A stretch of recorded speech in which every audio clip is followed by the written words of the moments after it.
Are you a people pleaser or a fixer or both like me? Last week we talked about both, and I want to make a very important clarification this week. So let's get into it. Let's go.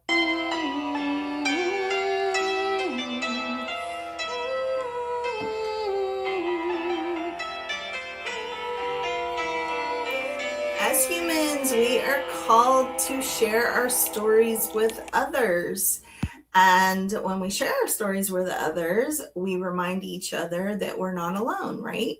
This is a memoir-style podcast of healing, understanding, and the journey of self-love. And that includes everything like self-awareness, what I talk about a lot, self-forgiveness, all the things that I'm going through with my psychiatrist and therapist. And I bring those little nuggets back to you guys and share them. Hey there, this is Lori Michelle with Choosing to Shine Echoes. I'm so happy that you joined me today. I like to start each week with lighting my candle, and that just reminds me to set an intention to connect with you guys through deep conversations, here to support others going through the same things, right? So last week I talked about being a people pleaser and a fixer, which I am both. But I wanted to make a clarification on that because they are slightly different, right?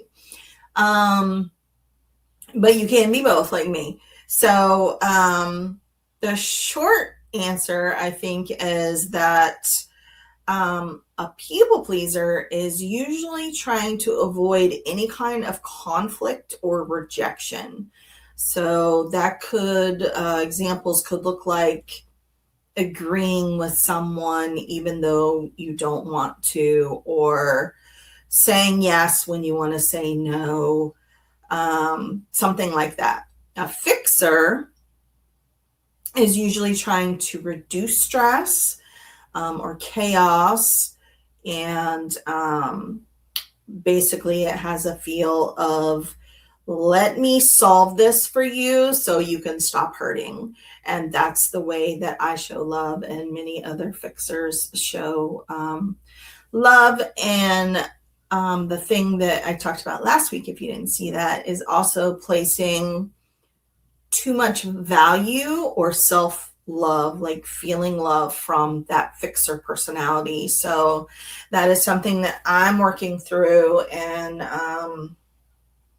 trying to find a happy medium and make those boundaries. And also, because it feels good to me, but it may not feel good to someone else, just stopping and asking. So this is going to be a topic that I share quite a bit. I hope you guys are okay with that, because I feel like it's something that we kind of are brought up with in our childhood, and we don't even realize why we're doing it, right? So we want to make sure that when we're offering help, when we're offering advice, that's what the other person actually wants. So if you haven't been here before, each week I answer questions from my reflection cards. And let me just add my other camera here so we can get it rolling. And I always shuffle them because we are live and wild, and this is unedited and unscripted as usual. I wanted something that was real and authentic. I didn't want any cuts, any edits. Sometimes you see me laughing hysterically at myself, embarrassing myself, and crying. And I don't cut out any of the parts. So if you like that kind of podcast, you are in the right place. All right, so let's see what we got going on this week. Do you think we're here for a purpose, or do we create it ourselves? I think I answered that a couple months ago. Let me see what the other side says. Do you believe in fate, free will, or both? believe in both. I think this is like a newer, what's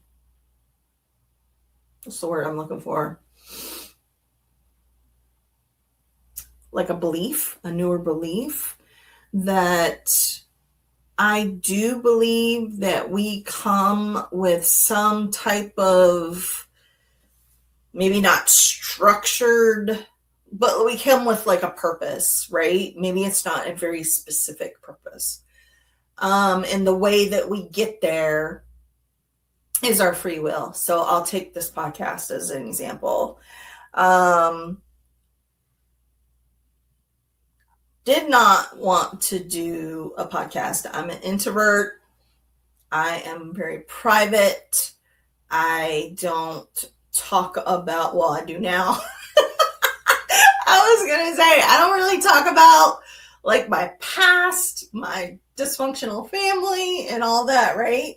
But I do now. So that was part of it. I just kept feeling like there was like a pull to help others, and a pull to help others in the thing that I struggle with the most, and that's self-love, which includes self-awareness, self-forgiveness, all those good things, right? There's like 12 different things that, we kind of go through to get to that end journey goal of self-love. So that's why I'm here. I have been in therapy for a while, and I come here and I share all the little tidbits and hacks with you guys. And so I can help you guys. So to answer that question, I do believe in both. I think how we get there maybe is up to us a little more, and we can choose not to do it, right? And maybe things don't go as smoothly, right? So I'm hoping all the problems that I've had, all the traumas I've had, I'm hoping that now that I am, almost 60 and doing the thing that I'm finally was put here to do, that maybe things will kind of even out for me. So pray for me. I am hoping, please God. All right, so let's see. I just answered this question last week. Let me see what the other side says. Yeah, this is better. How do you practice self-love on a daily basis? So, how do I practice self-love on a daily basis? I would have to say self-love for me right now is a lot of nervous system reset. And I've talked about that a lot. Things we can do to reset our nervous system, because I'm just now getting to a point the last couple of weeks where I feel like the other foot's not going to drop, right? Like that was actually something that came up in therapy yesterday. Now that I had like a good week on medication, I've come to terms with a lot of things. But it's like, when things start going good, you don't want to get too happy, right? Because something else is right around the corner. So nervous system reset for me, meditation. I'm also a Reiki healer, so I do a lot of Reiki on myself daily. Deep breathing, quality and quantity of sleep is really, really big for me. Like I really have to make that a priority. And on work days, I actually schedule, because I have ADHD and I have trouble with getting hyper focused on maybe editing videos or watching a good show. And I don't want to go to bed. I want to stay up, but like I set an alarm like about an hour before I need to go to bed, so I can finish up whatever I'm doing, do my nighttime routine, hopefully leave myself enough time to read a book. That's really been important to me recently. So yeah, just lots of little, nothing major. I mean, if I had the money, I'd be at the spa and getting a massage. And my massage girl watches this podcast. Pray for me to get some money so I can come see you, Ashley. Because I haven't been in years. Oh my God, I need it so bad too. All right, let's see what else. Oh my goodness. What type of toxic person keeps showing up in your life, and what is the lesson that they're trying to teach you? And if I didn't say so, I don't think I did. If you guys always want to journal these questions with me, I like to read them twice. So if you're journaling, you can have the question. What type of toxic person keeps showing up in your life, and what lesson are they trying to teach you? There is no thinking about this one. I woke up around 2020. Things started becoming a little clear, went through my divorce. 2021, I realized that I was surrounded by narcissists. I was like, not everybody I know can be a narcissist, right? But it was pretty close. And I really went through, and I honestly didn't even know what that term meant until after I went through my divorce. So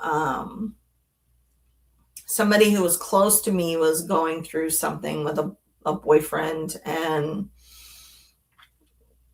was doing a lot of research on that, and kind of came to me and was like, hey, like, like this person has these tendencies and this person has these tendencies. And I was like, oh, okay. So then I kind of took a dive into what is it that attracts me to them and or them to me, right? Because it's not a one-way street. And it is the empathetic fixer and people pleaser in me that they feed off of, right? Because you're going to let them go across those boundaries.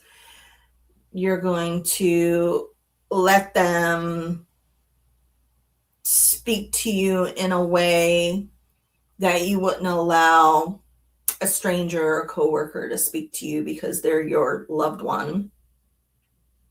Or, they're going to share a story with, why I'm like this because, I had XYZ trauma. Well, so did I, but I don't act like that, right? So I just kind of started waking up to the fact that I think as empaths and people pleasers and fixers, that that type of person we're attracted to each other, right? So you have someone who doesn't have any empathy and doesn't want to be fixed, but they can feed off of your energy because you're giving. So I kind of recognize it pretty good now. And I'm kind of going through that with a friend of mine who's in a relationship. I'm like, you know why he's doing that? And you know who I'm talking about. It's just crazy. Like once you see it and and I think more importantly, when you know why they're doing it, because it doesn't make any kind of sense. Like, why are you arguing about this thing that doesn't even matter? It's just to get an emotional response out of you, right? So that is my answer to what type of toxic person. Oh man, narcissist. Woof. All right, let's do one more. I think I answered that last week. What's something about you that most people don't know and you're willing to share? What's something about you that most people don't know and you're willing to share? Well, I've talked about a lot on the podcast. I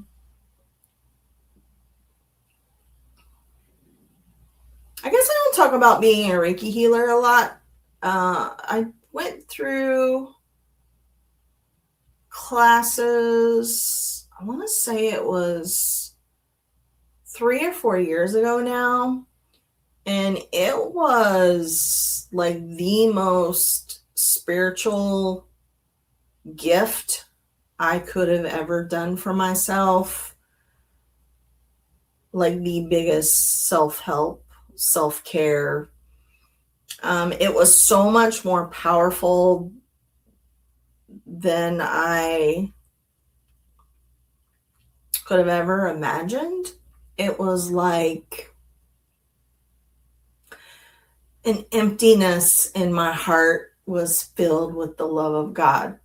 That's like the only way I can explain it. It was such a powerful experience. And it kind of came about in a weird way too. I wasn't looking to be a Reiki healer, but I was doing some virtual assistant work, and I was doing some work for a Reiki healer and a yoga friend of mine. Hi, Lena. And I was like, she was getting ready to do this class, right? And then she wanted me to handle all the back end stuff, the emails to the class and the video storage and things like that.